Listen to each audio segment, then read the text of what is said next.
to begin our analysis of the psi minus part of the solution, I would like you to notice that apart from the change in sign of k, which means we're going to be traveling in the opposite direction most likely, the piece that is different, that controls the overall behavior of psi minus, is this new extra piece, this particular complex number. And it helps us actually to spend a little time thinking about the behavior of that complex number.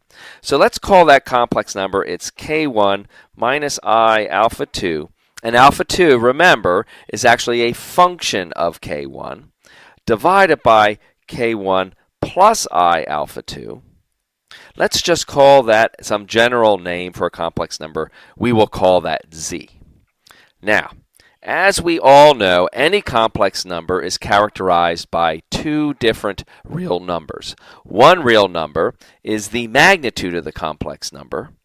And I can write any complex number actually as the product of its magnitude times a complex phase, right, or a phase angle.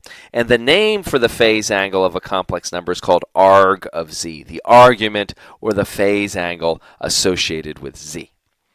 So let's take a look at these two separate quantities. If I look at the magnitude of z, that's going to be important because that is going to tell me really the amount or the size of this reflected packet and how, in particular, the size of the reflected packet compares to the size of the incoming packet. So let's take a look. So if I want the magnitude of that complex number, I have a ratio. And I hope you will recall your complex arithmetic that the magnitude of a ratio always equals, in fact, the ratio of the magnitudes. So I would have k1 minus I alpha 2 on top and k1 plus I alpha 2, its magnitude on the bottom. And now each of these magnitudes we know how to compute easily. That's the Pythagorean theorem, which would give me then k1 squared plus minus alpha 2 is the y component of this complex number, or the imaginary component, quantity squared. And on the bottom, I just have k1 squared plus, then I have a positive alpha 2 squared, which would go on the bottom. The squaring this minus value, of course, just turns it into a plus, and then we can quickly see these two numbers are equal, so that the magnitude of z is 1. So that's beautiful, actually. That tells me that the size of the reflected packet equals the size of the incoming packet. That means then that the reflected probability is going to be 1, just like the incoming probability is 1, which is just another way of saying that every particle I send in, even though it might tunnel into this forbidden region temporarily, they all eventually are ejected back out. So that's nice. Now, perhaps a little more interestingly is the phase angle here, because we will need this phase angle in order to actually calculate for ourselves the time through stationary phase at which the particles are ejected. And that will give us a sense if they spend any time in this forbidden zone, if there's this quantum tunneling process. So let's work on calculating the argument of z. So the argument of z is then going to be the argument, right, or the phase angle of a ratio. Now, you might remember how complex numbers work. You want to kind of review your complex arithmetic. When I multiply two complex numbers, their magnitudes multiply together, but their phases add together. So the phase of a product is the sum of the phases. Likewise, the phase, or the argument of a ratio, is the difference of the phases. So I need the argument, or the phase angle, for k1 minus I alpha 2. And once I compute that, I have to subtract from it the phase angle of k1 plus I alpha 2. Now, the reason why I like to decompose it this way is, well, first, it's a much simpler thing to think about. It's a simpler expression. But secondly, we already have a sense of what these phase angles should be. Remember that the way we determine those angles, the way they are defined, is you make a plot of your complex number in the complex plane with its imaginary and real axes, right? And then you look at each complex number. So if I look at my first complex number, k minus I alpha, that would take me a distance k1 along the x-axis. I will sketch that distance here. And then a distance alpha 2 below it down along the imaginary direction. So this then distance downward is alpha 2.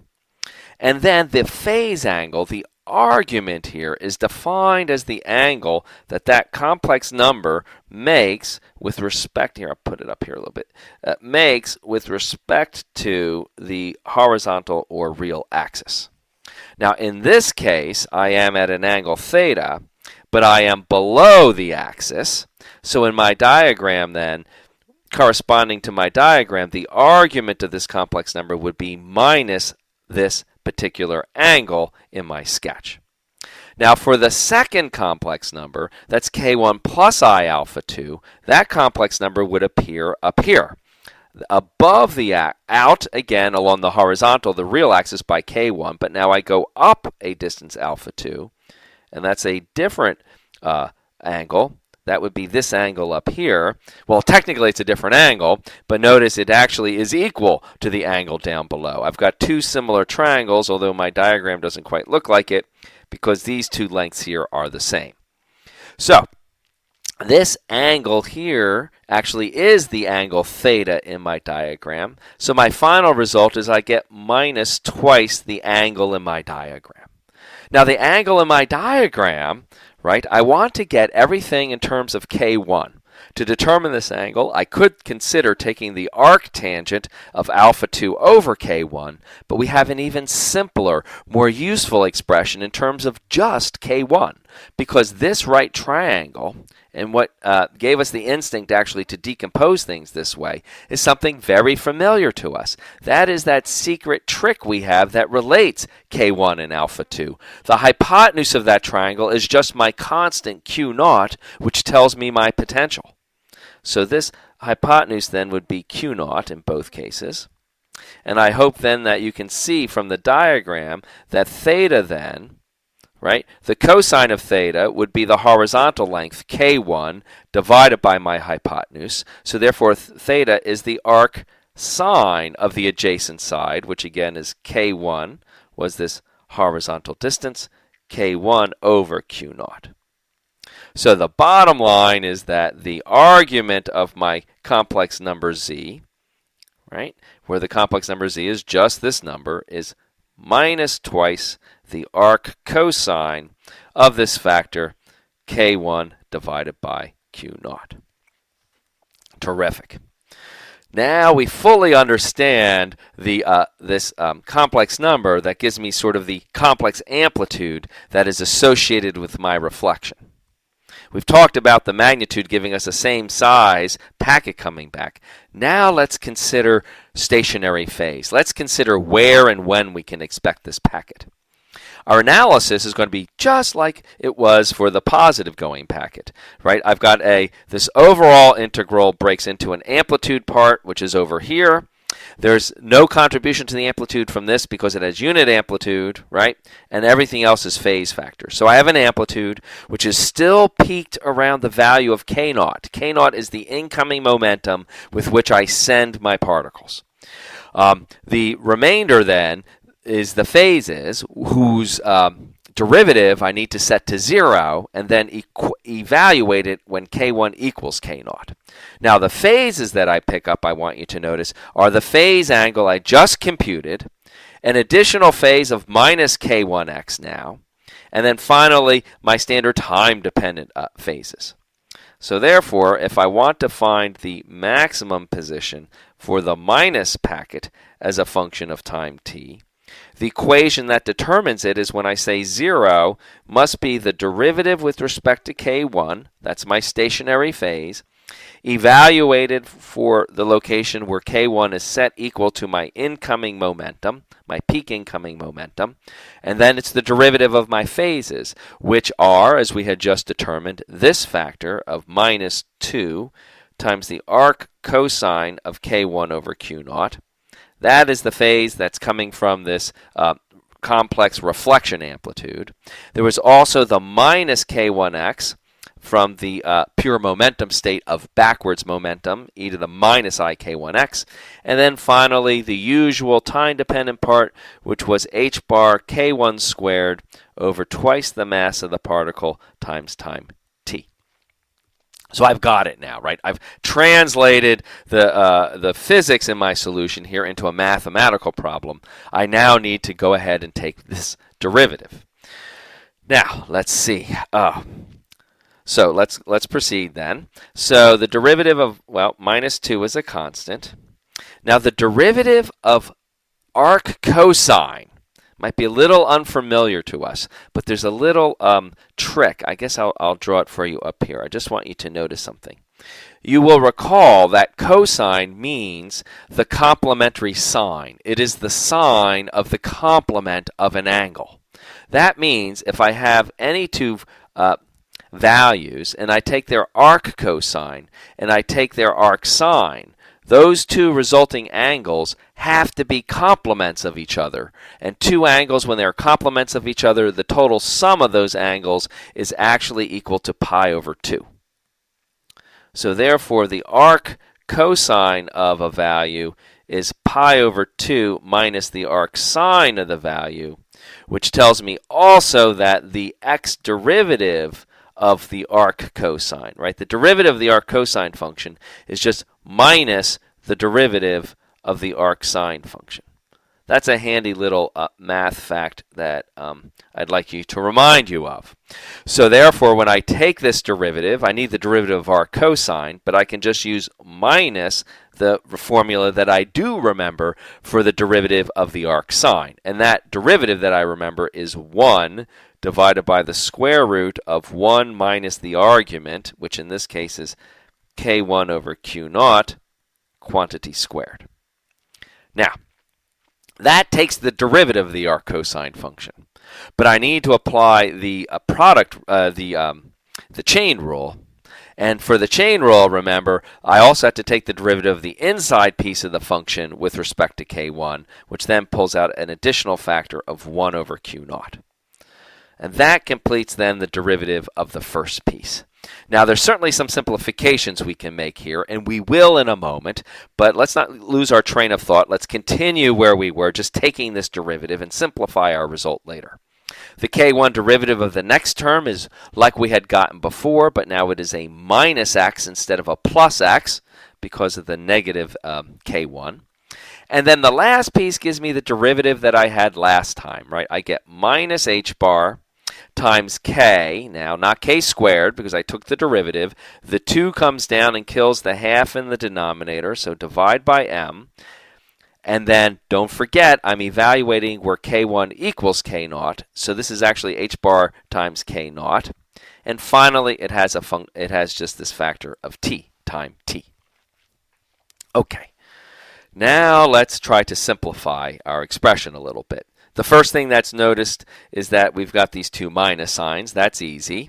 And this 1 times 1 over q naught is a little bit silly looking, right? It's just a 1. But what I'd like you to notice is that if I look at this factor, I can bring this q naught term to the denominator and then bring it inside the square root where it becomes a q naught squared. So the final result is the 1 that was left on top, the square root of, and when I bring q squared into the square root, the 1 becomes a q naught squared, and then the q naught squared kills the q naught squared in the denominator minus k1 squared. So I have square root of q naught squared minus k1 squared. Well, that sounds like something I could read off of my triangle. So square root of q naught squared minus k1 squared. Where would that be? If I took q naught squared, right, and subtracted k1 squared from it, that would leave me with alpha 2. And if I take alpha 2 squared, if I take the square root, I get alpha 2. So what I'd like you to notice is that alpha 2 actually is the square root of q naught squared minus k1 squared, which you could also probably see quickly off of this right triangle. So q naught squared minus k1 squared is actually alpha 2, which is beautiful because notice that's exactly what I have down here. So this actually is equal to 1 over alpha 2. for the inside part, and then we have a factor of 2. Then finally, I can solve this for x. I just bring x to the other side of my equation. So then I learn that x, and the x I'm computing through this stationary phase argument is, of course, the maximum of my now minus piece of my wave function as a function of time t. When I bring the x over here, what I'm left with are these two terms. I have minus h bar k naught over m times t, and then I have plus 2 over alpha 2, like so. Now, let's think about the meaning of these terms a little bit. The one interesting thing is this h bar k naught, that's just the incoming momentum p naught. But the incoming momentum p naught divided by the mass is just the incoming velocity. So I could write this as we had done before, minus the velocity times time t, plus then I have this extra distance, 2 over alpha 2. So that's something that's coming in new that we haven't seen before. And the ultimate origin of that, of course, is coming from this complex number z that we've been analyzing. So let's try to storyboard this now, right? That's x minus. It's traveling with a minus v naught t type velocity, but it has an extra positive displacement to it. So if I were to storyboard it at large negative times, this would start out at large positive values with a little extra distance. So in my sketch, it's not at the same distance as my plus peak. It's actually at a slightly further distance, so I will sketch it like so. And here's my minus peak, right? It's at positive values. Now when time t equals 0, notice that I am now not at location 0, but I'm displaced over by some amount. So my peak then won't necessarily be in the half and half like my plus peak was. Here, I'll try to draw it over here, minus, but it may have a little bit of its tail peeking out, but it's not exactly halfway out at that point. And then finally, of course, when time becomes very positive, my location then would become very negative, and I would be sitting somewhere out over here. So you can see that what happens is indeed this minus peak travels with negative velocity and comes out from behind this imaginary realm and becomes then our reflected peak, which is beautiful, perfect. Now, how about the trajectory? Well, the trajectory is just minus v naught t, so it has a slope of minus v naught, but it doesn't go through the origin, it's displaced upward a bit. So if I were to sketch that, it might look something like so. It's negative v naught slope, but it's displaced upward. So, and here's my minus trajectory then. And so therefore, it emerges out of the imaginary region after some amount of time delay, delta t. So indeed, it's just like we had originally claimed. The particles at least temporarily tunnel into the forbidden region before they come back out.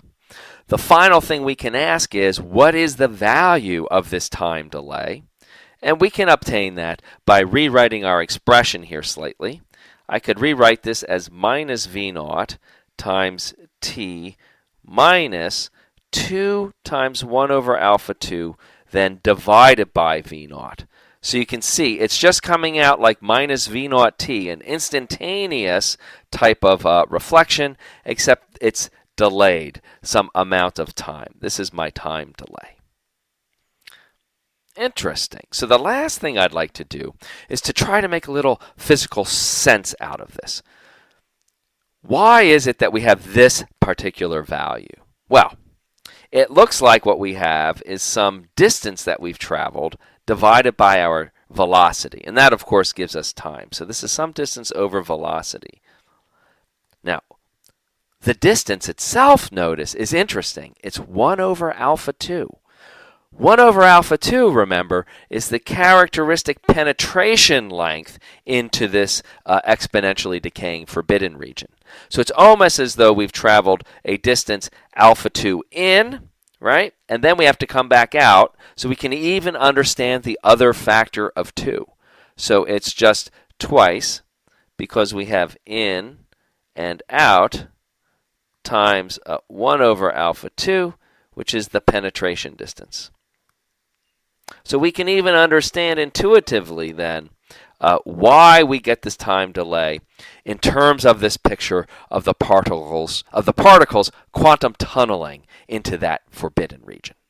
And that then ends our discussion of this particular type of first example of a scattering problem, a reflection off of a potential step.